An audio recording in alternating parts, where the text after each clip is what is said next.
Ladies and gentlemen, welcome to Retro Warriors episode 543. Woo! As always, I'm your host, Justin Baker, and as always, I'm joined by viable human Chris Saturn. Hi, Justin. Hi, Saturn. We've just arrived here, cold, just the two of us. No discussion ahead of time or anything. It is cold. Definitely not 20 solid minutes of pre-show before Was we that began. 20 minutes? It was 20 minutes, yeah. Holy shit. I know. Dang. It was ridiculous. Who knew that we could talk about Fraggle Rock for so long? I was distracted because I have our private chat open, and it has that picture of the very impressive horse from that shitty game from a couple weeks ago.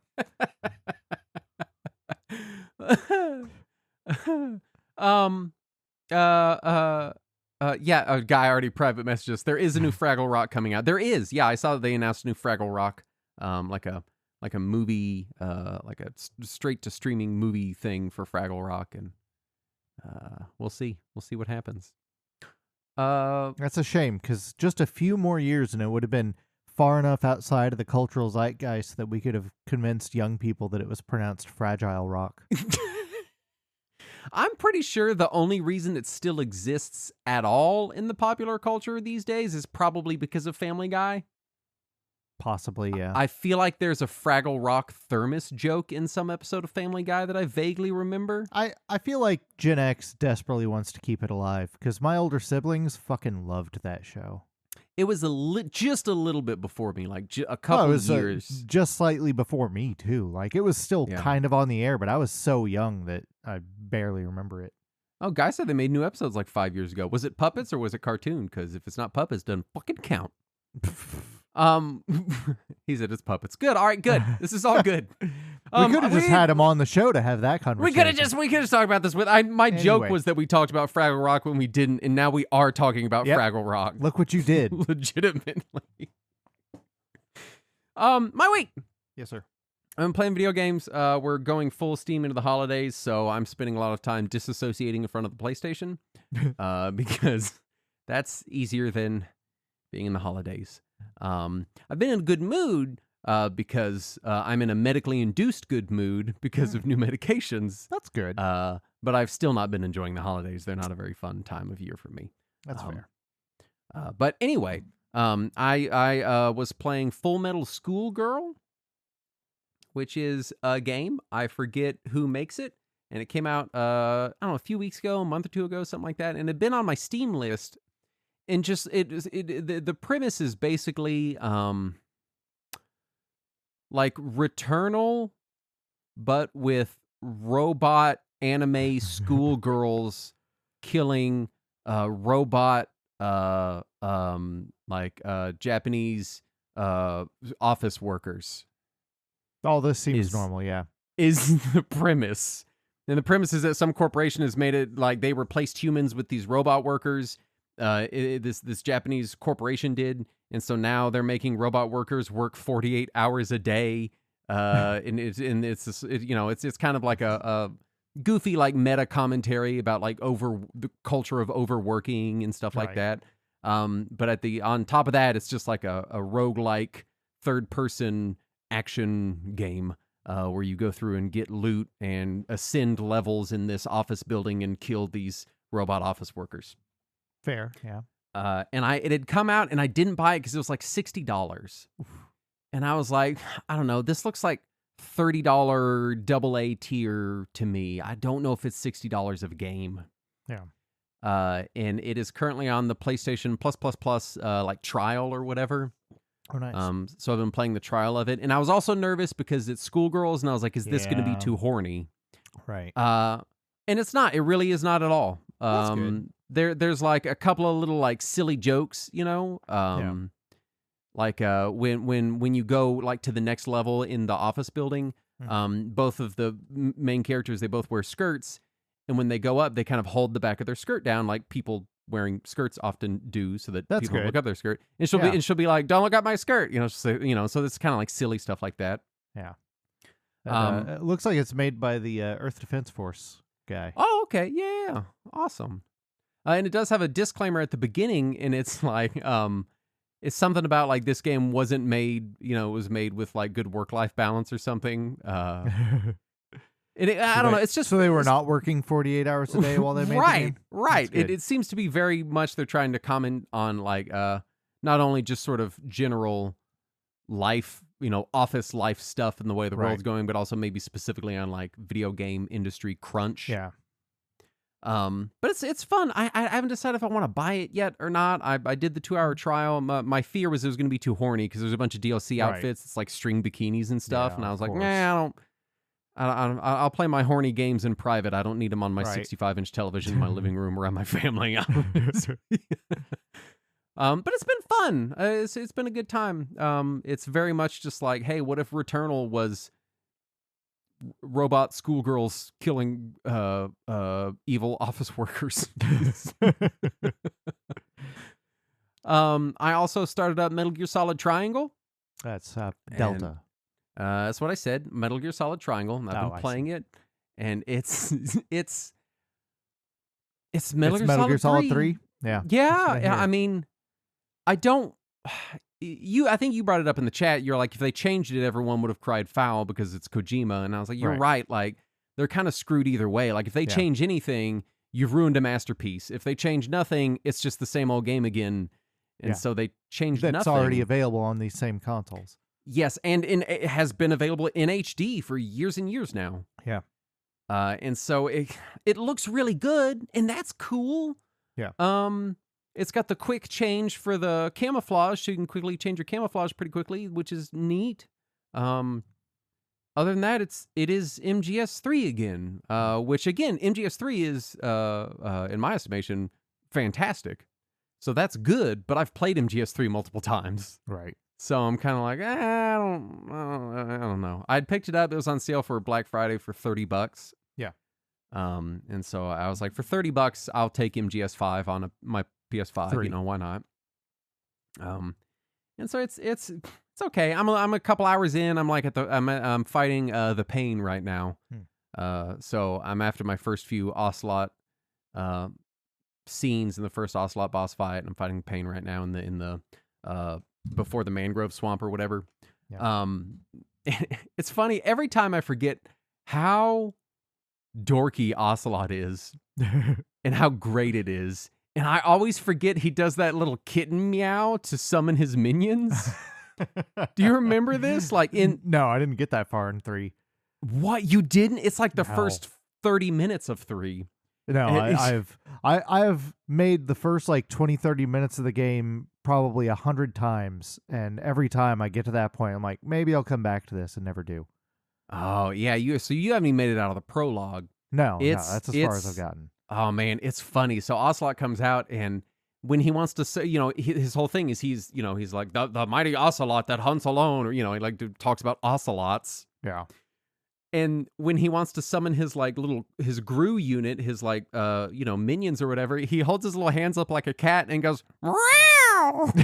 And it does this like echo thing out into the sky, and then dudes with Kalashnikovs come jumping out from behind brick walls.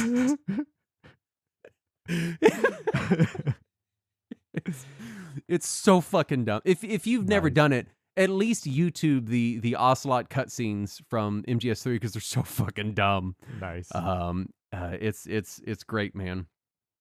I keep telling myself I'll get to 3 at some point, but for some reason, just the beginning of that game, just I don't know, it turns me off so quickly. I don't like the time period. I don't like how gritty it pretends to be. I don't like camouflage or sneaking.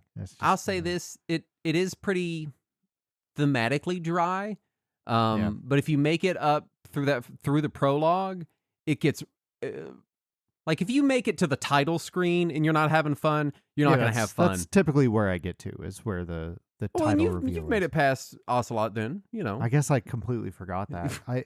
As far as I remember getting is a cutscene that ends with the boss on a bridge, and then it like zooms out, and I thought it did the title screen at that point. That is the end of the prologue. Yeah, that's as far as I remember ever getting. Right there is when it starts getting wacky. They're like, a ghost guy shows up. Ocelot has been there with his meow. An electric man shoots a nuke out of a helicopter. Like, it gets real dumb and wacky. And if that level of dumb wackiness isn't hooking you, it's probably not going to hook you. Yeah, it didn't. So yeah, and probably just not your bag. But at least look up the Ocelot scenes because they're fucking funny. Nice. He's so dumb, and every time I forget that he does the little so stupid. Nice. What you been playing? Still poking away at Blueprints because I got my physical copy in the mail. Because they finally released that physical. And my physical copy is on my PS5, and I can't cheat there, so I have to play it legit. And a couple of the challenges are much, much harder when you can't cheat. And I think I was talking last time about how I found all the like really you found the other shit. 2/3 of the game. Yeah. There's no like in-game reward for doing that stuff though. It's all just like you get to experience more lore and see deeper stuff into the game. There's no like reward or achievement or anything like that for it. It's just you getting to experience more. And starting it up on the new console, I'm like, I don't know if I want to do any of that. I just want to do the gamey stuff. I'll just do the early gamey stuff on this new platform. And it is a lot more, it's more simplistic, but I think I like that part of the game more, the gamey stuff, more than I like the deeper lore stuff that's deeper into the game. I feel like it's the difference between the kind of Slay the Spire-y random choice part, which is the early game, and then the more misty, deep puzzle lore exploration-y stuff at the end of the game. I think I prefer the earlier stuff. Just kind of more video gamey in general. Yeah, it feels more gamey to me. Also, Silent Hill 2 came out on another platform, so I had to buy it again. It was on sale for Black Friday, and I almost bought it. I was like, maybe I could try it, and then I chickened out. Like, I've got it on GOG. You can try that version if you really want to try it. Yeah, I know that I know that it will just scare the shit out of me, and I'll be upset, and it'll make, even if I can make it through, it's going to make me depressed. Yeah, that is true. So I did finish it already on my Xbox. It plays really well on the Xbox, actually. I was surprised by how that I do have one major complaint about it is that it all the vibration is still tuned to the DualSense controller, which has a lot more variation in its vibration. Yeah, because the DualSense can do real subtle vibration where you're not 100% sure if it even is vibrating. Nintendo made this whole fuss about HD vibration, and I feel like Sony kind of did something pretty damn close and just sort of said nothing about it. Yeah, they never talked about it. But yeah, so you get a lot more variation, whereas the Xbox controller has like 3 levels of vibration maybe, and its lightest vibration is still very noticeable. So if you're just like walking around, or if there's some rain in Silent Hill 2 on the PS5, it has that real light, subtle vibration where you're not 100% sure if it even is vibrating or if it's just you're twitching from tension or whatever. But on Xbox, it's very clearly vibrating, very, very noticeably most of the game. Because there's always like that background rumble everywhere, which on PS5 is very subtle, but on the Xbox it's just like constantly shaking your controller, and you're like, calm down, man. Calm down. It's okay.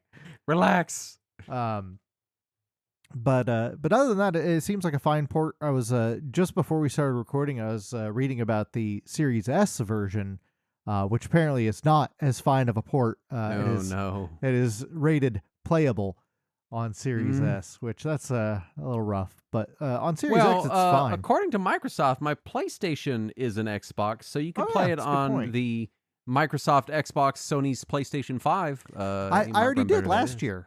Right, okay. It's a good version.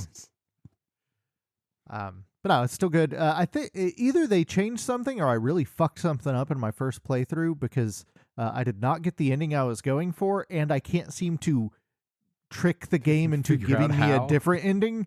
So I'm going to have to start all the way over from the beginning to get the other endings, which is a little frustrating, but whatever.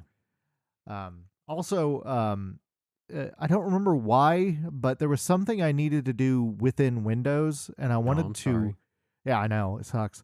I wanted loathe existence, maybe? Basically, yeah. and I wanted to get it running on my laptop just so that I would have a Windows install. So I set aside a 250 gigs partition on my 2 terabyte laptop hard drive and installed Windows on there. Made sure it was all working. Made sure Secure Boot worked with both Linux and Windows, and that my bootloader was set to Linux always, so that I don't accidentally go into Windows. All that stuff. Everything's working fine. And then I get into Windows, and I had customized my ISO so it wouldn't force a sign-in first login. It would just create an offline account. Yeah. But then in order for me to use Office or anything useful, you have to log in anyway. Of course, yeah. So I went ahead and signed in, whatever. It's not like I don't have a Microsoft account, and I won't be in my Windows partition often enough that it's really going to be tracking everything I do. Sure. But then the next reboot after I signed in, I get this helpful pop-up that's, welcome to your new AI PC, because I've got a Ryzen AI 9 chip in there. And it starts telling me all the AI shit that it wants to do. And it's like, big button that says, remind me later, big button that says, next. And at the very bottom of the screen in teeny tiny text is, turn off this feature. And I had to click that on every single one. Gross. And it was like 7 different things. And like only one of them was like, oh, that is a thing that I theoretically could use someday if I remember it exists. But every other thing that it offered was like, no, I don't want that. Why would I want that? I had the dumbest. I was making handouts for a D&D game I'm running soon. Yeah. And so I was in Microsoft Word, and I was having to paste in a bunch of data out of a chart from a website. And Copilot kept popping up over the paste, right? Well, the chart wouldn't paste correctly, but I needed it to go into a chart. So I was like, shit, I'm going to have to make a table and type this stuff all in manually because I can't paste it in the table. It all just goes in one cell. So I was like, I'll ask, maybe Copilot can do it. This seems like a thing. Take this block of data, put it in a table. That's completely a good use for it. Right. And it was like, I got no fucking idea what you want. And then it gave me a table, and I was like, great. And I went to copy and paste it, and I was like, well, this doesn't paste as a table. And it's like, yeah, it's just text. And I was like, well, I don't need you to show me a table. I need you to put it in a fucking table in a Word document. You need to fucking format this, you dumb piece of shit. I regretted ever clicking the dumbass button. At least you didn't tell it to format it as a table, because apparently then it would just format your hard drive. Fucking useless. As I was clicking through, disable this feature on every single one, and then it gets to that one that everybody was afraid of, the refresh, where it lets you rewind and see everything on your screen for the last several hours or whatever. Yeah. And I was about to click the don't enable this feature button, and then I read it, and it was enable this feature. That's the one that's off by default, and I almost fell for it. Of course. Let's do some news. Okay. First up, Ponkel has announced Vampire Crawlers, an upcoming Vampire Survivors card game. I'm so excited. It's a video game, to be clear. Yeah. It's like a Slay the Spire-y looking, but wacky Vampire Survivors shit. I'm so down for everything Ponkel wants to make forever. I'm just down for this shit. Like, it's looks awesome. I'm excited. Stick it to my veins. Whatever you want to make. Do it. Sell it to me. I'll take it. I don't care. Saturn Shmups, Baroque Shooting Reversed, and Baroque Become a Meta Being Revive are coming to the West on Switch and Steam in December. This is exciting. It's nice. Yeah. Cool. Yeah. Their names are stupid. Their names are stupid. Yeah. I assume it's some kind of needed direct translation. To address that. We couldn't just let that go. Right. I mean, they're shmups, so right. But I was just gonna let it. Yeah. Microsoft has open sourced the code for the first 3 Zork games, which is pretty cool. Cute. Yeah. Yeah, that's a fun. I don't know that the code for the first Zork is that complex to begin with, but that's I played cool. so cool much thing. of the first Zork on Commodore. Oh, me too. I had no idea what the fuck was happening ever. No, me neither. I could make it to the goddamn Cyclops or whatever. And every time I was like, what in the fuck do I do? I felt like I never got to the same place twice. Like every time I would make some different mistake. I could reliably get to the Cyclops. It never occurred to me to say the word Ulysses, because who the fuck? Right. Who? Who? Granted, I was like 6 or 7 years old trying to play Zork, so it was way over my head. Falcom is uncertain if they'll remake Trails in the Sky the Third before skipping to Trails from Zero.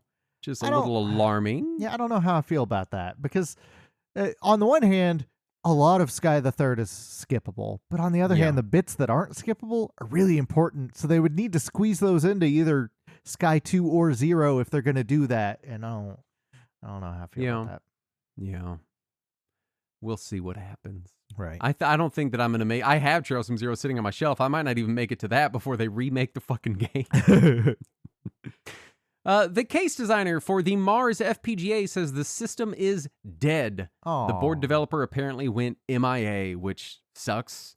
Not terribly surprising, though. It kind of felt like it was vaporware for a while now. Yeah. Another idea gone. Yeah. Retro Achievements now supports achievements on Dolphin for Android. So, you can get your Odama achievements on your phone while you're sitting in the dentist office yelling at your feudal Japanese pinball game. That's the way the developers intended that game to be played. The dream. Was in a dentist office. Yeah. Xbox and Crocs announced a crossover so that your feet can look like failed consoles. I'm excited for these. They're the ugliest. I think so, maybe. Yeah. My only reservation is they're $80. Here's the thing. I wear Crocs. No. I'm one of those people, yeah. I can't, they're just like my, I'm going to go out and check the mail shoes. Because I can't wear, anything open-toed because we have, stickers and critters, and I'm going down a gravel driveway, and it's really far because I'm out in the middle of nowhere. But I don't want to wear, closed-toed shoes. I don't know. It's just... Well, you can't get them anymore because... now they are only available in women's size 7 and men's size 5. Everything else is sold out. What? Oh, no. They're gone, yeah. So. I'm not a men's size 5. You could try. They look so stupid. They have full controllers, on the end. It's so dumb. It's really dumb the dumbest shit. Yeah. Oh, I can't. Also, the left shoe says player left and the right shoe says player right. So dumb. Did an Xbox console ever say player left or player right? I don't believe so. Because every Xbox console has supported 4 controllers out of the box. Yeah, they just invented this phrasing. Very weird. At the very least, make it player 1 and player 2. This doesn't make sense. Yeah, but what if you want to put your player 1 on your right foot? Well, you don't. You don't, Saturn. I see. One of our Discord members has ported... What if you're right-footed? I am right-footed, so I don't know. One of our Discord members has ported Saturn emulator Emir to libretro for use in RetroArch. The port is called Brimir, Brimir, and is available on their GitHub. So that was a fun thing to pop up in the old Discord. Really good. So, congrats to them for that. Looks neat. Yeah. Battletoads, the NES version, Ninja Gaiden 2, Bionic Commando, Game Boy, and Kid Icarus of Myths and Monsters have been brought to Nintendo Switch Online. So you can play those if you so wish. Ninja Gaiden 2 is very good. Yeah. That Game Boy port of Bionic Commando I played quite a bit of for some reason on an emulator. It does feel distinct from the NES game. Yeah, it's not terrible. It's not fantastic. I'd rather play the NES game. But I'm also one of the people that doesn't really love the NES game. How dare you? I cannot get over no jumping. I can't fucking handle it. It just constant. The whole time, my brain is like, why can't I jump? I could play it for 100 hours and still be confused. I just Bionic Commando can't jump. Metroid can't crawl. Right. Just can't. No one's. NES characters have some disabilities, Justin. We just have to learn to work with them. A new open source Nintendo DS flashcard called DS Pico has been released. I didn't see this one. This is exciting. So it's not an R4. Was there anything in particular that makes it different? I didn't notice anything specifically, but at least it's open source. So, that's good. I imagine if anybody's going to do anything weird, that gives them easier access to it. Yeah. I was just looking at the website, and it's this is nice, especially with all the issues they had with the R4s and time bombs and stuff like that, and the confusion of is my R4 good or not? So I'm okay with this. Yeah, I think this is a good thing. Yeah. A near final prototype of Viewpoint 2064, a canceled N64 sequel to the Neo Geo game Viewpoint, has been found and dumped, and a fan translation is also available. It's neat. So I'm not super excited just because it looks very Star Fox 64-y, and that was never my bag. It does. It is like it. It looks definitely on rails for sure. Yeah. But it's neat looking. I heard it described as a Space Harrier like. Oh, so an on rails shooter basically. Yeah. Okay. Which I guess Star Fox is also an on rails shooter. So yeah. I feel like people don't mention that. I feel like it's like Star Fox fans aren't like, oh, I love on rails shooters. They just kind of like skim over the fact that it's a whole genre that it's just, I don't know. Yeah. I'm on a tangent. And finally, a new preservation project called ExoWin 9X has been revealed.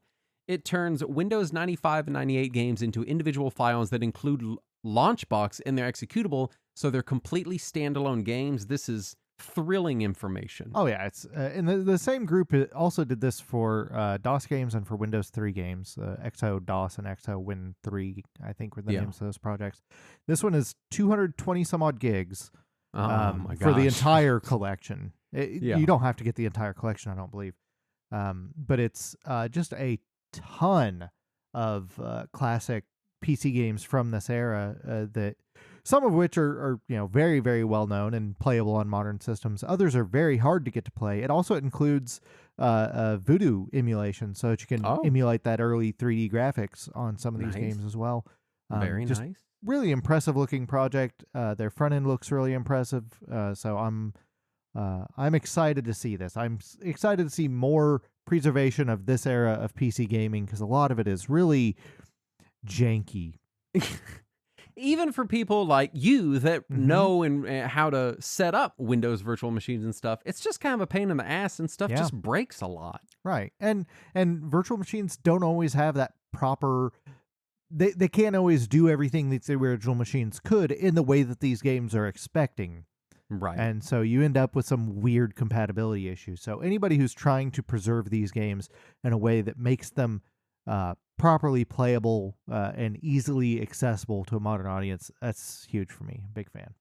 Yeah, I was looking at the game list. You got your Mists and your Mech Warriors and your Diablo. Dooms and your Diablos. Like, there's some pretty major stuff here. Granted, I'm just looking at the 94 to 96 list. I don't know if they have other years available yet. But this is quite the list. Caesar 2 is a big one. They got the Discworld game in there. You got your Earthworm Jim's. I might be exploring this sometime in the near future. Does it have? Hold on, let me scroll down. All right. Got some of the later Zorks, the early You Don't Know Jacks. There's some good stuff in here. Oh yeah, real good stuff. How exciting! Which brings us to our topic at hand, which is the Super Mario Brothers Super Show. Hey, paisanos, it's a 30-minute advertisement.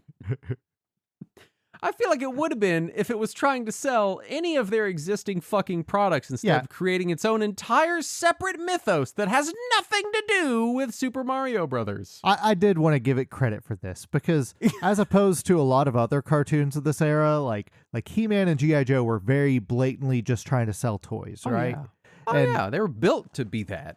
And other cartoons like Ninja Turtles or The Real Ghostbusters are based on established properties, but were still engineered in such a way that they were marketing, toys effectively.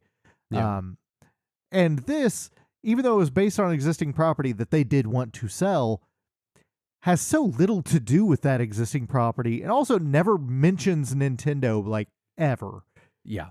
So it's not a great advertisement, really. I mean, it did sell me on the Nintendo. I definitely wanted this show and more Nintendo games, but as a advertisement, it's not as effective as a lot of the other cartoons of the era. Right. And not even to me, I mean, we're kind of getting ahead of ourselves, but it pretty quickly was deprecated even within its own mythos. Yeah. Because on the Mario day one, mythos, really. Yeah, it was much more codified not very long after this. Yeah.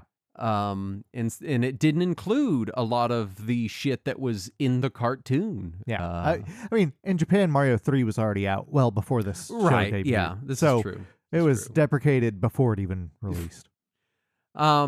Anyway, broadcast history. New episodes aired in first run syndication from September 4th through December 1st, 1989.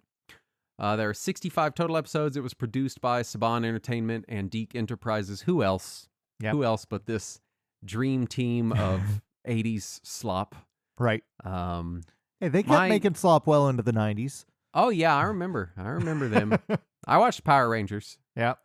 I watched VR Troopers. I watched Beetleborgs. I know all about Saban.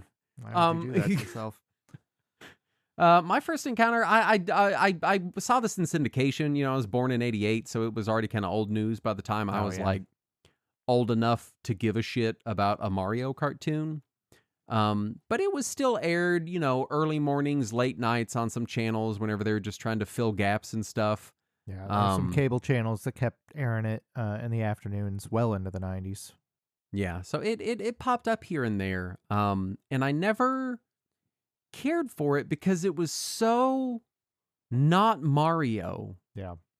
Because to me, for my money, I was 10 years old when the N64 came out, like Mario had become a known brand with a known visual identity and names and a known stereotypical accent. Yeah, names were standardized. The whole Mario mythos was kind of canonized long before I would have, been paying attention to any of this. And so it was like this bizarro universe of like, what if they never made more than one Mario game and then they made a cartoon about it and then everyone forgot about Mario and this is a tape that I found in some back room somewhere. Yeah. Like the Battletoads cartoons.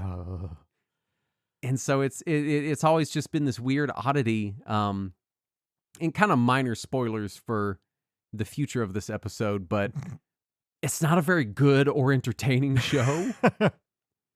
And so I just couldn't sit through much of it. But I saw it. I was so excited for the show when it came out. I like when they started showing commercials that there was going to be a Mario TV show. I was like, holy fucking shit, it's Mario on TV. As opposed to, the game, which I also play on my TV. Mm-hmm. So I was the weird kid who had read the manual for Super Mario Brothers like 100 times. So I knew the names of all the characters. I knew what little mythos was there. And of course, this also incorporates a lot of Mario 2 in it, which I didn't have yet, but my neighbor had. So I had seen the characters on the screen, but I hadn't been able to read the manual yet. So this was like my introduction to all those characters and their names. Spoiler, a lot of it's wrong. But I was so stoked on this, and there were a bunch of like spin-off books and comics and shit like that were all built in this mythos for some reason instead of the games. Yeah. So for me, I because every Scholastic book fair, I would buy whatever the current Mario book and comic was, and it would all tie into this version of Mario instead of the games. And so I was completely enveloped in this mythos of Mario. So when Mario 64 came out, I was like, why are they breaking it all? Why'd they? We already had all this stuff established. What are you doing, guys? Yeah. So I had the exact opposite experience with all of this Mario canon than you did. Where you're like, you're fucking it up. What's happening? Stop calling him Bowser. He's Koopa. Which in Japan, he's still weird. Koopa. Yeah, that's true. I forget about that. I forget that Bowser is kind of his. It's just his Americanized name. His American name. Yeah. I'll go through the cast here, and then I'm going to let you take it away with the format. I forgot to say to the top of the episode, but I did want to extend a big thank you to you for doing all the notes for these two episodes. Yeah. I was going to, between Thanksgiving and my daughter's birthday and holidays starting, and within the last 2 weeks, I've decorated for fall, Thanksgiving, and Christmas. And each time I had to put up the other decorations. I don't know why I thought I would have time for my notes, but I fucking didn't. So a friend of mine, she just has one of those big 13-foot Home Depot skeletons in her front yard. Uh-huh. And she just puts a different hat on it for every season. That's all of her seasonal decoration. I'm just saying that's an option. Trust me. If it were up to me, we wouldn't own decorations. Yeah, that's where I'm at. I've always been like, hey, let's just have one Christmas tree in the corner and we'll decorate it for whatever is going on. And that's it. It'll just be a plain tree. And my wife keeps vetoing it. Or just a Christmas plant. Just have like an aloe vera plant and occasionally put a light on it. Yeah. But it's not, it's also tougher when you have a kid because you kind of decorate for them and all that. Yeah. Want to have a magical holiday season or whatever. The live action segment of this show, because it is a split show. Yeah. It feels kind of variety show-esque a little bit, with its 2 to 3 segments. Yeah, it kind of feels like a parody of 60s sitcoms mixed with a bad 80s cartoon. Yeah. The live action portion, you have Captain Lou Albano as Mario. He was a wrestler long before I knew about wrestling. Yep, that's where I knew him from, was from WWF, which at the time aired right after Saturday morning cartoons because we still treated wrestling as goofy as Saturday morning cartoons was. Yeah, which did lead to some wrestling cameos, I suspect, is how they got some of those. Yep. Which is what we'll talk about later. Danny Wells as Luigi, who is still the quintessential Luigi in my mind. Yeah, same. Yeah. Really, Danny Wells as Luigi is kind of for me, the lasting cultural impact on the Mario universe. It feels like he was very much the proto-Luigi in it, and it kind of turned into, the persona that Luigi has kind of kept all these years of this kind of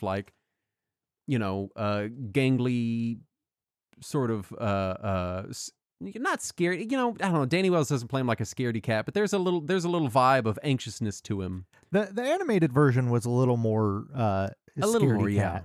I sure. feel like that was really what kind of led into canon Luigi. But I also in my mind still think of Danny Wells whenever I think of Luigi, which honestly both of these guys looked like they're way too old to be playing these characters. Oh, yeah. No, even at the time. Way too old. Way too old. Voices for the animated segments, we have Jeannie Elias as Princess Toadstool.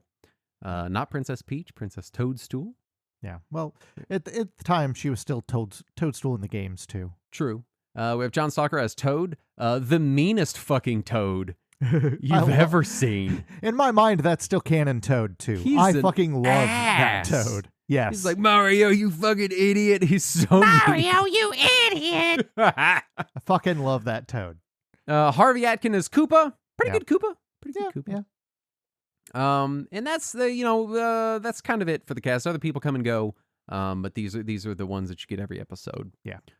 Saturn, take it away with the format of this show. So the show was split into 3 segments. You got your opening live action segment, then your cartoon, and then your closing live action segment. Your opening live action segment would be the thinnest excuse for a plot.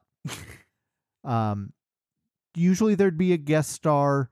Sometimes they couldn't get a guest star and you'd have a parody guest star. Sometimes they couldn't even get that, so it would just be Lou and Danny and drag as other characters. Yeah, it's you could tell some weeks that they just couldn't get anybody on set. I mean, I think the whole series was filmed in a few weeks. Yeah. So that wouldn't shock me to learn that at all. Right.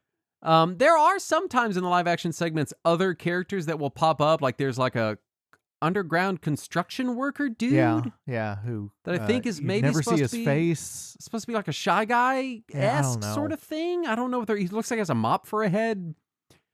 And the fucking pasta jokes. There's a lot of pasta jokes. It's first of all, their phone is always in a pizza. Yeah. They never talk about it, and but their the phone thing is just covered in spaghetti all over their apartment. They really hammer the pasta jokes into the fucking ground. I imagine whoever the head writer for the show was like, all right, so what's the story that I get to work with? And they're like, oh, it's 2 brothers and they're Italian. Right, but like, what do they do? They do Italian. That's what they do. They might be plumbers or construction workers or both. Oh, yeah. Okay. And what do they do? Oh, they do Italian things. The physical humor on set in the live action segments. I mean, Danny Wells and Lou Albano are doing their best with what they got, and they've got virtually fucking nothing. It feels like what would happen when you're at a family gathering and your father and your uncle are told to entertain the children. Yeah, it's even to a young child, they'd be like, "This is dumb and doesn't make any silly, sense." Yeah, it's ridiculous. And at really early on, like even in the very first episode, there's this kind of moment where you're like, why the fuck is this here? Why is this even a part of this at all? It's like they thought they needed a framing device, got one episode in and realized immediately like, oh shit, we don't need a framing device, but we signed contracts for these guys. Yeah. We built a set, we gotta fucking shoot it. My guess is somebody at Deke or Saban had had some conversation with Captain Lou, and they're like, well, we're doing a Mario cartoon. You want to do that? And he's like, yeah, sure, whatever, but I get to be on screen, right? And they're like, oh, shit, yeah, I guess we'll do a live action bit too. Why not? Yeah, I wouldn't be shocked to learn that Danny Wells and Lou Albano were like, hey, we don't want to just voice characters. We want screen time, right. FaceTime. Yeah. Especially with him doing the ending credits, green screened in, shouting the theme song. Very likely drunk while he's doing it, too. Do the Mario! Oh my God! I love his stagger in the last couple of seconds at the end there where he like trips but tries to catch himself and they don't do a second take at all. Fucking love it. I love that. I love everything about that. In my headcanon, he forced them to do that. In my headcanon for the show, they were like, if you don't fucking put me scream singing the theme song, green screened into the cartoon on the ending credits, I'm fucking walking and Danny's going with me. That's my headcanon for the Super Mario Brothers Super Show. I'm walking and the Hulkster's going to come here and beat your ass. But yeah, the live action segment is pointless inane drivel. It's like I want to be nice to it because it's so silly and lighthearted, but it's just kind of the worst of the worst that like children's television has to offer. It's really I'll say this. As a kid, when this first debuted and I watched this, I really did not like the live action segments. I wanted to like them because I thought that it was hilarious that Captain Lou was playing Mario just because of what a gruff, aggressive, mean character he was on wrestling. And now he's this goofy, dumb slapstick character on Mario. And I wanted to like that, but I couldn't because it was just such inane drivel. Yeah. As an adult going back to it, I appreciate it a lot more because I'm just like, those two guys are having the time of their life right now.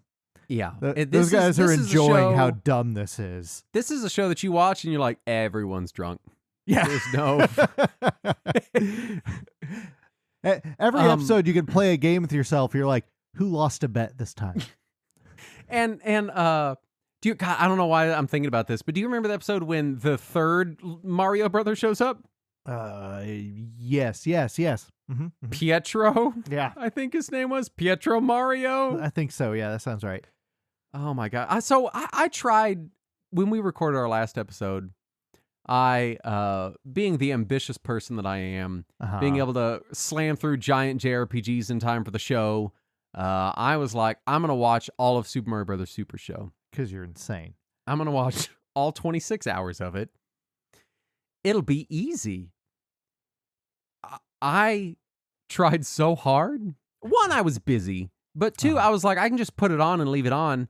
And it reached a point where I was like, you know what? I'll play a video game. I'll play a handheld like my Steam Deck or my Portal or my Switch or something and just have it on in the background and just kind of absorb it that way. Yeah. Because it's not entertaining enough to just sit and watch. Just watch 30 hours of the Super Mario Brothers Super Show. Well, it's so forgettable that I kept realizing I hadn't looked at or heard a single thing that happened on screen for hours at a time. And then when I tried to just sit and watch it, I could not stay awake. When I was a kid, I would get so excited to watch because I believe it came on at like 3:30 in the afternoon. So it was like right after school. So you're like rushing home. Rush home, watch Mario. And as an adult, I can't say that I'm going to sit down and watch an episode as if it's enjoyable television, but my ex always had to have the TV on when she would go to sleep, and it needed to be something inane enough that neither of us would watch it. And one of the winners was the Mario DVDs. So we would often have the Super Mario Brothers Super Show running as we were sleeping, and any night that I couldn't sleep, I would end up watching that, and so many episodes are committed to my memory that way. For me, it has now become flashes where I just will be like, oh, you remember that time Pietro showed up? Remember that time Toad screamed at Mario for the 100th time in a row? And I couldn't follow any of the plots. And then if you try to watch the plots, it's, they don't, well, I mean, we're kind of getting into the cartoon now, but they don't fucking make any sense. Yeah, let's just do the cartoon. Yeah, let's do the cartoon. Yeah, go ahead. So, it has nothing to do with the live action segments. None at all, no. Animated Mario and Luigi rarely ever mention their time in Brooklyn, and live action Mario and Luigi never ever mention their escapades in the Mushroom Kingdom. Like it reaches a point where you're like, are these supposed to be connected or aren't they? Well, there's that one brief cartoon bit that introduces the cartoon that shows that they went down the drain while they were working on it, and that's how they got to the Mushroom Kingdom. The drain goes to the sewer, Saturn. But when did that happen? Is it after all these live action segments were filmed? Is it in between them? I don't know. None of it adds up. Anyway, the flimsiest of framing devices. So it's based very, very loosely on characters and some plot points from the manuals from Mario and North American Mario 2. Right, and pasta. Lots of pasta. There are a lot of enemies from Mario 2. There's a handful from Mario 1. You got King Koopa and the Koopa Troopas. There's occasionally like a Lakitu or something. But most Mario 1 enemies are absent. It's a lot of Mario 2 enemies. Each episode takes place in a themed area of the Mushroom Kingdom or neighboring kingdoms, and it's all Mario, Luigi, Toad, and Toadstool thwarting some plan of King Koopa with the help of some local characters in some way. Yeah. And they'll show up and Koopa's going to like melt all the ice in a snow village or plug the volcano in a fire village or whatever goofy ass. What does he benefit from it? Who knows? No one, it's just some end of some kind. Yeah, he's just there to do an evil. And there's usually a B plot including like just wacky characters getting into wackiness. Right. That also just doesn't make sense. Yeah. Like what was the one with Alberto that thought Toad was her baby? Yeah. But it didn't make any sense because he doesn't look anything like her baby or sound like her baby. And also she doesn't sound anything like Birdo. Yeah, or is the same size as her baby. It's just she's just like, yeah, my baby. She's like, just makes no. It's weird. She's like, I'm gonna take you now, and he's like, lady, I'm not your baby.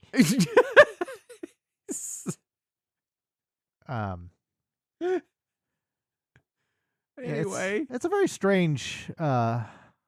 Everything's strange. So, also a lot of them are parodies of other movies or TV shows or books. There's a parody of The Untouchables in Mario. I watched yesterday the Tarzan parody. Yeah. Where first of all, it's Nintendo and they've got apes, an ape-based plot. Donkey Kong is nowhere. Right. Well, they didn't. This would have been the opportunity. First of all, the writers of this had no idea that Donkey Kong existed. I guess it just seems, I don't know.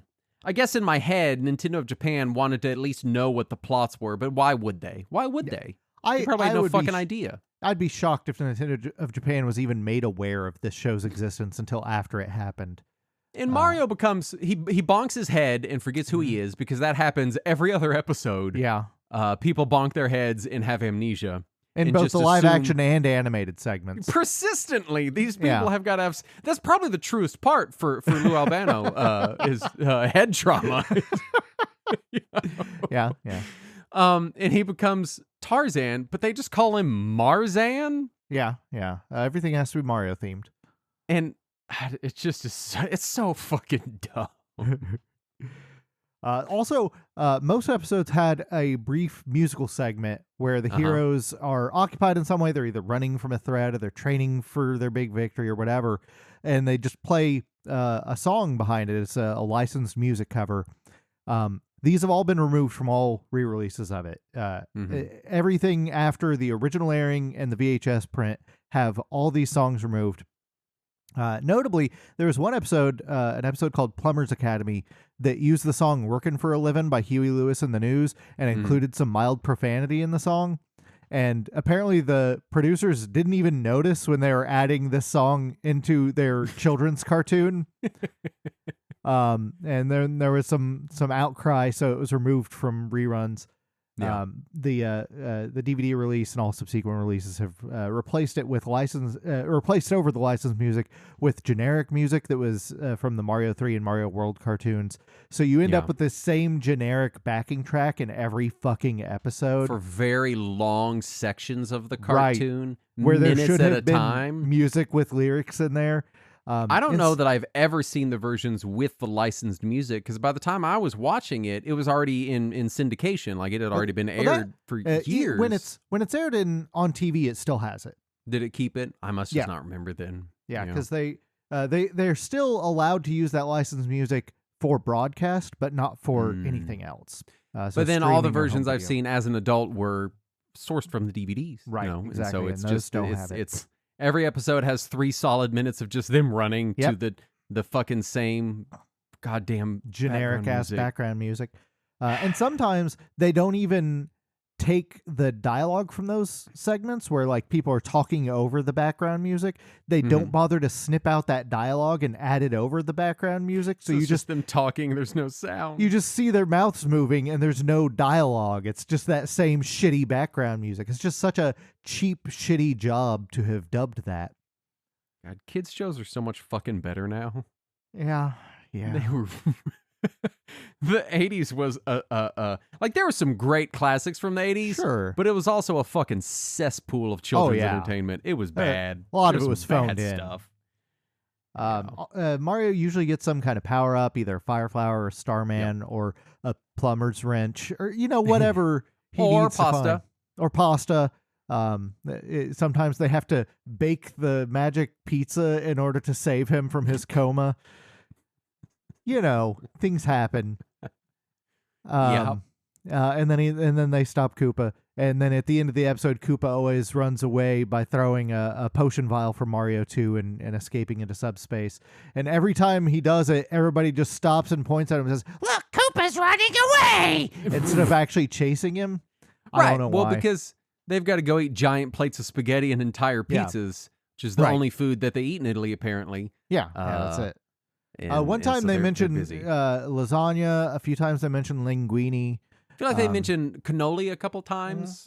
I might be misremembering. Yeah, Luigi says holy cannoli a few times. But anytime they're eating, it's pizza or a giant plate of spaghetti and meatballs. Right. Well, that's the only things that Americans would recognize. So they had to limit it. It's one step away from them like, traditional Italian SpaghettiOs. Like, we're like so close. It says Franco-American right on the can. And then of course you have your Zelda Fridays. That was the exciting point. That was what everybody at school was waiting for all week. Every Friday they replaced the Mario cartoon with the Zelda cartoon. And it is totally canon Zelda. You have Link, Zelda, the sentient Triforce of Wisdom, and their fairy friend Sprite, who would face all off the classics, all of the classic Zelda characters, and they would face off against Ganon and his sentient Triforce of Power. And these played it a little more serious than the Mario episodes, but not much more serious. I would define it as kind of par for the course for an 80s action cartoon, which, as opposed to like 90s action cartoons where we'd get stuff that was very much like it's action end to end. Yeah. It's like, it's a silly kids cartoon, but also there's some action segments, Yeah, it was like a pre-X-Men kids action cartoon. Yeah, it's that sort of Thundercats formula where it was like, there's a silly B plot, but then also some action. Right. But I do want to give the Zelda cartoon credit for, one, being way better than anything else in the Super Mario Brothers Super Show. Yeah. And two, framing Link as like a horny moron and Zelda as like a capable woman, that has dialogue and can do shit and isn't just constantly being kidnapped. Yeah, it's like the most progressive depiction of Zelda we've ever gotten. Right. And the dumbest, horniest version of Link we've ever gotten. In my mind, that's canon Link. That's just who Link is. A horny idiot. Yep. Just trying to get into Zelda's pants and barely capable of his job. Also, his catchphrase was stolen from Steve Martin bit. Oh, I didn't know that. Yeah, because Steve Martin's like catchphrase in the 70s was, "Well, excuse me." I see. And they just blatantly stole it that. was, wasn't it? Yeah. I wasn't alive for 11 years, so I don't remember that. But yeah, now that you mention it. Guy put a note in here. He said he looked forward to Fridays so hard when he was a kid. It was his favorite cartoon. And to have the Zelda theme on the TV was mind-blowing. The Zelda cartoon was good. Yeah. I still don't know that as an adult anyone's going to be able to sit down and just like cold watch it. Sure. But it was more entertaining. It had more depth. It was a little darker. There were some kind of spookier moments. Ganon was sufficiently cool and creepy, and you know, it was a. I would say that Ganon was on par with like a Mumra as far as an actually intimidating looking cartoon character. I feel like they really should have done the inverse of a Zelda cartoon with maybe like a 5-minute Mario cartoon on the end, because all the Mario shit in this show amounts to about 3 to 5 minutes of material every episode. And then you hit Zelda and it's like non-fucking stop action because they're trying to get it all out. Now that 3 to 5 minutes of material, that's without the pasta jokes, right? Well, no, it's mostly pasta jokes. But then at one point, Koopa steals something, and that's the content, and then he drops it because they forgot it. And man, could you imagine what Koopa would be like if he had the power of pasta? Fucking unstoppable shit, man. Pasta power. So Zelda Friday was definitely the highlight. And of course now if you buy the Mario DVDs, those are not included. You have to buy the Zelda DVDs separately. Separate thing, yeah. And then after the cartoon segment was the conclusion of the live action segment, which would wrap up the story sometimes, or sometimes it would barely acknowledge that there was a story. Also, the guest would sometimes be completely absent from the ending segment. Sometimes it would just be Mario and Luigi being like, "We sure learned our lesson. Thanks, whatever guest was here. Anyway, do the Mario." And that's basically it. There's one live action segment I was watching, and it was they had killed their mother's basil plant. Yeah. And it's Captain Lou being like, "Oh, we killed Mom's basil bush. Mario's bush." It's this little tiny fucking plant. And then the plot is that a mad scientist shows up, gives them a powder to resuscitate it, and Mario instantly and without thinking, despite Luigi's constant warnings, dumps the whole bag of it onto the plant, which turns into a person in a ghillie suit that is now attacking Danny Wells. And the conclusion to the live action segment later on after the Zelda preview is run away. Swing your arms from side to side. I just like to say, we're making the sound much better than it is. Truly, we are. The thing is, if you describe it, it sounds like a great time. It sounds fucking unhinged. Yeah. It is like just the weakest excuse for television. Like it looks like they were having a great time, but it's not entertaining in any way. It's not good. No, it is something. It's very bad. Like if this was something your friends recorded in their basement, it'd be great to go back and watch this every now and then. And it has that vibe. But for something that was aired on television and marketed to children, this is worrying in many, many ways. Studios put out money for this show. Right. Let's go over some notable guests. Because there were some. There was a handful. There was Sergeant Slaughter. Yeah. Who people might remember from WWF and G.I. Joe. Yeah. He was in the later G.I. Joe episodes where they were fighting the dude that was like in charge of Cobra Commander. What was that guy's name? He like was a snake. Serpentor. It was like the Serpentor arc. Yeah. And Sergeant Slaughter showed up. Yep. Which also, way more hardcore name than anyone else in G.I. Joe. Yeah. Everyone else just has like these dumb names, and then he's like, "I'm Sergeant Slaughter," and it's just way too much for the tone of G.I. Joe. That was already his wrestling name, and they I just know, reused it. I know why. It's just like, you know, G.I. Joe characters are like, "Oh, I'm Captain Punch'em," you know, and then this guy's like, "I'm Sergeant Slaughter." Like, holy shit, dude, calm down, right? The Mario cousins, Mariette and Luigina. Which are definitely not just Lou and Danny in drag. Ghostbuster Ernie Hudson. Yeah. As himself, I believe. Yeah. NBA star Magic Johnson twice. Yeah. They got Magic Johnson to show up twice for the Mario show. Presumably once, and they just had to walk out and come back in and said some different dialogue. Right, yeah. I think the whole show was filmed in a couple of weeks, so clearly this was the same day he happened to be there. They're like, oh, let's try to see if we can get another segment out of this. Mama Mario and Aunt Luigina? Definitely different characters than Mariette and Luigina. Cassandra Peterson as Elvira. It's a pretty fun one. I love Elvira as a character. I just love all the shit she does. She's brilliant.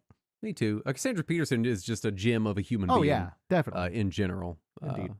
Yeah. Inspector Gadget, as portrayed by Maurice LaMarche. Yeah. I don't know who this is. Maurice LaMarche, you'll probably... let me double check that I'm not wrong about this, but I believe he's the voice of the Brain and Pinky and the Brain. Okay. Yeah, he's the voice of the Brain. Okay. But yeah, would this be the first live action Inspector Gadget? Possibly, then? yeah. So him, French Stewart, and Matthew Broderick are the trio of live action Inspector Gadgets. This is what we get? Yeah, the Inspector Gadget cinematic universe consists of those three, yeah. And of course, Deke had produced Inspector Gadget. It was the property they owned. So they were like, fuck, let's use this character. It's popular. We can't get Don Adams. Fuck, Maurice, you can do it. Yeah. Wheel of Fortune's Vanna White. As herself. Weird. Did you see that episode? I didn't see that one, no. So apparently Mario is old friends with Vanna White from before she was on Wheel of Fortune, and she sends him a letter, and it convinces Mario, as portrayed by Captain Lou, that Vanna White wants to marry him. Okay. So he's preparing for their wedding until she shows up and then has to let him down. Again, when we describe it, it sounds hilarious. Because it just sounds like someone throwing shit at a dartboard. Right, yeah. It sounds like sketches on a sketch comedy show. Yeah, but it's just insane, like, Whose Line level. Yeah. You know, like, okay, what if Flubber joined the NBA and instead of basketballs, they had laser beams? Go. Like, that's what it sounds like. Yeah. But it's not. I promise it's not as entertaining as it seems. Also, Cyndi Lauper and her friend Captain Lou Albano. And Rowdy Roddy Piper. Rowdy Piper was also there. I saw that episode. He was on full tilt, man. He was like he was on lots of cocaine that day. He was jacked up. Cyndi Lauper, for people who don't remember, Cyndi Lauper played herself on WWF, and Captain Lou was her manager. Also, Captain Lou played her father in the music video for Girls Just Want to Have Fun. So the two of them were friends in real life because of all the time they'd worked together. And then she appeared on the Mario cartoon, meeting the Mario brother, or on the live action segment, meeting the Mario brothers. And she's like, I'm going to bring my friend Captain Lou. And then Mario walks off stage and he's like, oh, I can't wait for Captain Lou to get here. And then he leaves, and then Captain Lou comes in. And then Luigi is like, oh, Mario's going to freak out that he missed you. And then they leave, and Mario comes back in. And he's like, and of course misses him. Where's Captain Lou? You know, it's the dumbest shit in the world. I got bored listening to you describe that bit. Notable episodes. These are all parodies. There's a Mad Max, Mad Max parody. Yeah, these are all in the cartoon bits. I do like King Koopa as Road Warrior. That's pretty good. Yeah. There's a Robin Hood parody. Of course, yeah. James Bond parody, which has been removed from the DVD releases. Yeah. Three Man and a Baby parody. Yeah, where Princess Toadstool is turned into a baby, and so Mario, Luigi, and Toad have to take care of her. God damn it. Yeah. A Zorro parody. Yeah. I fucking can't with this show. And a Ten Commandments parody. I had to put that one last just to see if you would react. God damn it. Yes, what does Mad Max, Robin Hood, James Bond, 3 Men and a Baby, Zorro, and the Ten Commandments have in common? What is the Super Mario Brothers Super Show? Yeah. Walk us through the rebroadcasts and home releases of this show. So, the show was sold back into syndication the following year in 1990 with all the live-action segments removed. And it was replaced with a new live-action show called Club Mario, which has its own original characters and story that have literally nothing to do with Mario. There is no one named Mario. No one mentions Mario. Why does it exist? I don't know, but it was so bad that I couldn't watch it even as a child. That's rough.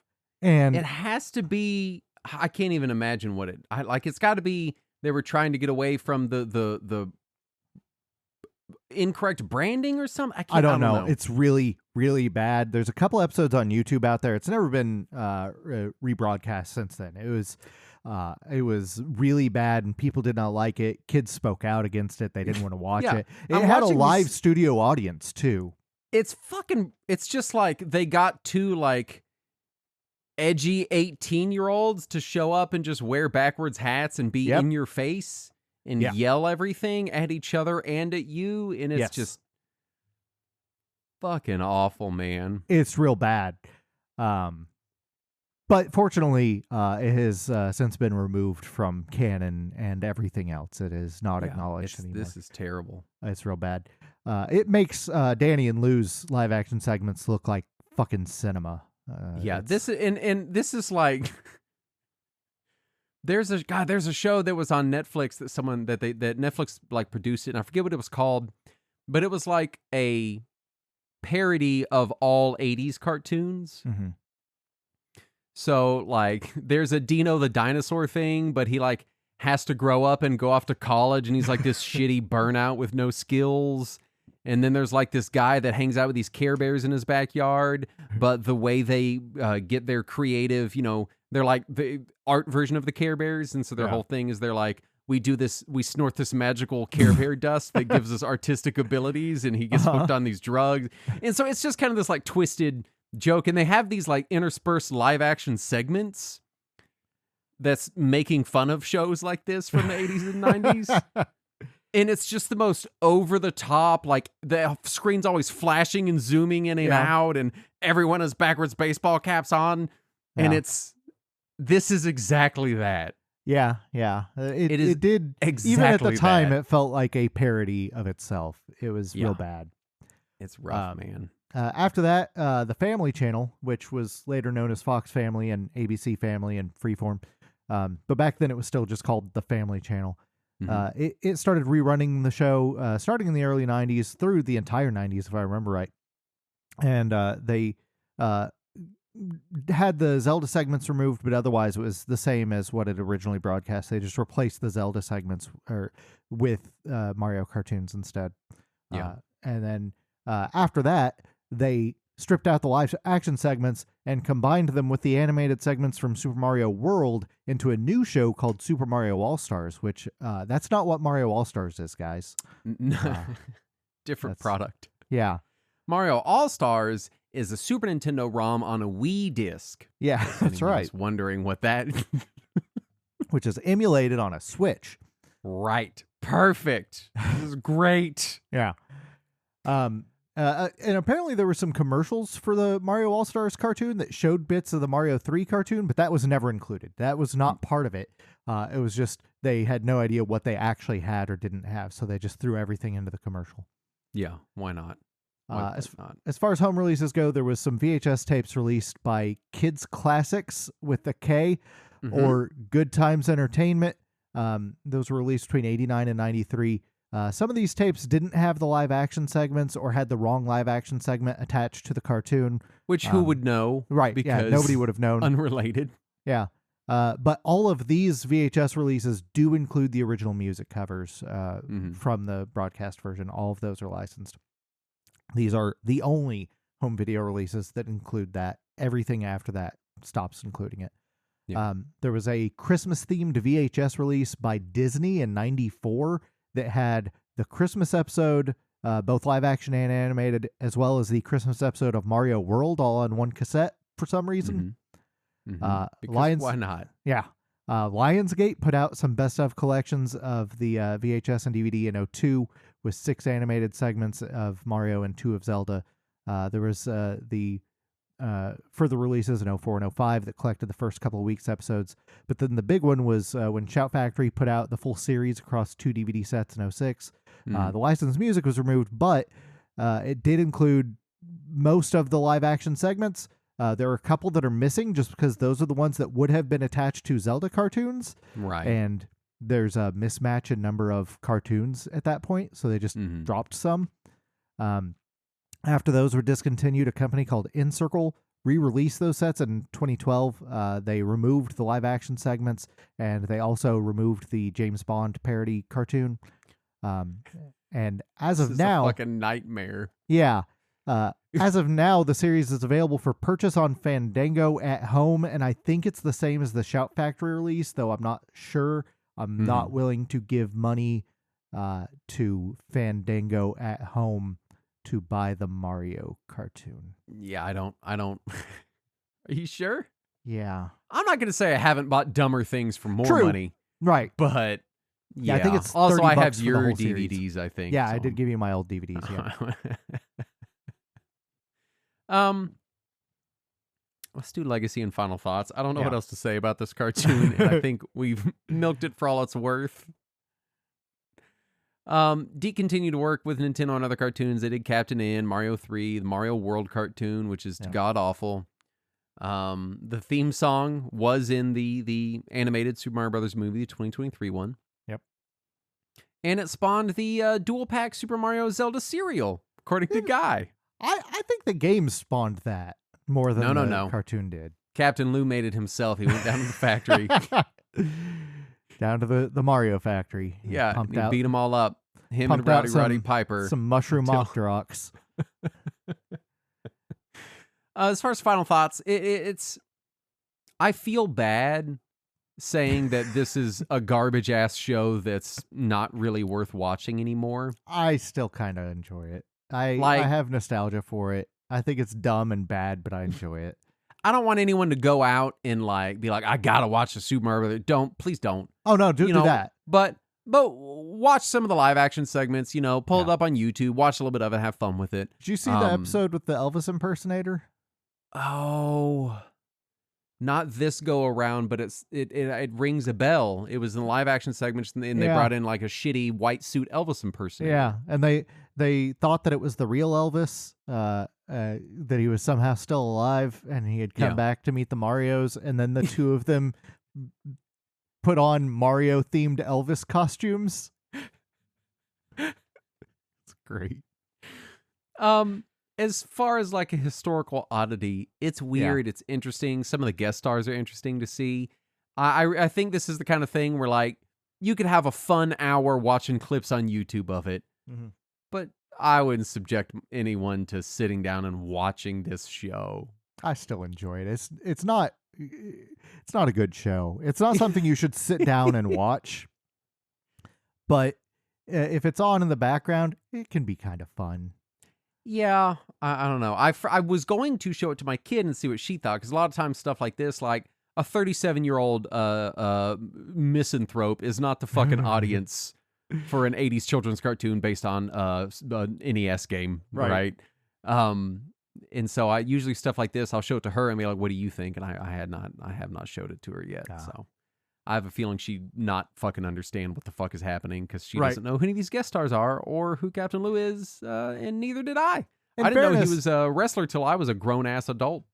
In fairness, most of us didn't know who the guest stars were either, aside from this is true. Maybe Sergeant Magic Slaughter. Johnson and Sergeant Slaughter. Yeah. Vanna White, I knew who that was, but I was like, why is Vanna White there? Yeah. So weird. Yeah. Like it's a I'd say it's a fun historical oddity is how I would rate the Super Mario Bros. Super Show. Don't pay money for it. Pull some shit up on YouTube. You know, it's out there. Yeah. Maybe on Archive they got the VHS releases with the licensed music somewhere. You can find I just found somebody has quote unquote preserved 5 episodes of Club Mario on Archive. I found them on YouTube, and I'm a staunch preservationist, and I think we should get rid of them. I think history needs to forget Club Mario. Yeah. It offends me. Yeah, it's real bad. Maybe we can put that effort and that disk space to preserving some more FMV games or something better than Club Mario. Please. Yeah. Anything. Let's get a sequel to Plumbers Don't Wear Neckties before we I'll take that Club Mario. Club Mario. Yeah. You know what else is better than Club Mario? What's that, Justin? It's our Patreon. Oh my gosh, I never saw it coming. At patreon.com/retrowarriors, where probably because we both got hit on the head earlier and forgot side everything. to side. Yeah, now I'm Tarzan. No, you're just Dan. Just Zan.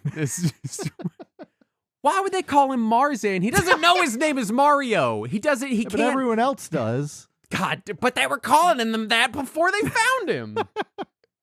The apes were calling him that. He had an ape mom and dad. Yeah. Well, also, why would he need a mom and dad? He's a grown adult. It's just weird. Patreon.com/retrowarriors. You can get Talking Wizards. You can get read-along. You can get uncut versions of this show, which include 20 minutes of weird pre-show stuff. We would appreciate your support. Just like which wasn't about Fraggle Rock. Right. It wasn't about Fraggle Rock, but we did include it at the beginning of the episode. Yeah. And we want to thank the following patrons for their kind donations, starting with Konshu. And Adam Klugowitz. Frank Grimes. Rogue Mage. Space Bruce. Burger Champ. Brett Stifler. Casey McGinty. Abe Lincoln. The president? How exciting. No, I didn't say Abe Lincoln. I said, hey, Blinken. And Chronolingua. They'll give us money. Thank you for the money. We appreciate it. And it's we spend it on moon pies and penny whistles. As soon as I said that, I remembered I've said that before, and I don't know why that's where I go with it. I don't know either, but it's fine. We spend it all on Ninja Turtles ice creams where the eyeballs are gumballs. All of it.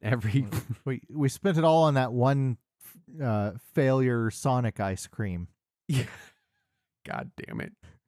The problem wasn't what it looked like, it was that it tasted like Sonic. Which is gross. That is the most accurate description of that taste, yeah. It's hedgehog flavor. Anyway, thanks for listening to the show. Holy cannoli. We'll be back next week. And as always, let us cling together.